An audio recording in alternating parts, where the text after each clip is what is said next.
சற்று முன் வெளியான வானிலை முன்னறிவிப்பின்படி உருவானது புதிய காற்றழுத்த தாழ்வு பகுதி. தமிழகத்தில் 4 நாட்களுக்கு மிக கனமழை எச்சரிக்கை. குமரிக்கடல் மற்றும் இலங்கையை ஒட்டிய பகுதிகளில் நிலவிய வளிமண்டல மேலடுக்கு சுழற்சியால் புதிய காற்றழுத்த தாழ்வு பகுதி உருவாகியுள்ளது என்றும் இது அடுத்த 24 மணி நேரத்தில் மேலும் வலுப்பெற வாய்ப்புள்ளது என்றும் இந்திய வானிலை ஆய்வு மையம் எச்சரிக்கை விடுத்துள்ளது. அதோடு மட்டுமல்லாமல் தமிழகத்தில் நவம்பர் 28, 29, 30 மற்றும் டிசம்பர் 1 ஆகிய தேதிகளில் மிக கனமழை பெய்ய வாய்ப்புள்ளதாகவும் கூறியுள்ளது.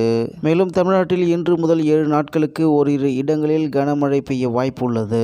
இந்நிலையில் குமரி கடல் பகுதிகளில் நிலவிய வளிமண்டல மேலடுக்கு சுழற்சியின் காரணமாக இன்று காலை குமரி கடல் பகுதிகளை ஒட்டிய தென்மேற்கு வங்கக்கடல் மற்றும் இலங்கை பகுதிகளில் ஒரு புதிய காற்றழுத்த தாழ்வு பகுதி உருவாகியுள்ளது. இது அடுத்த 24 மணி நேரத்தில் மேலும் வலுப்பெறக்கூடும் என்றும் தமிழகத்தில் அடுத்த 24 மணி நேரத்தில் ஒரு சில இடங்களில் மிக கனமழை பெய்யக்கூடும் என்று தெரிவித்துள்ளார். நன்றி, வணக்கம்.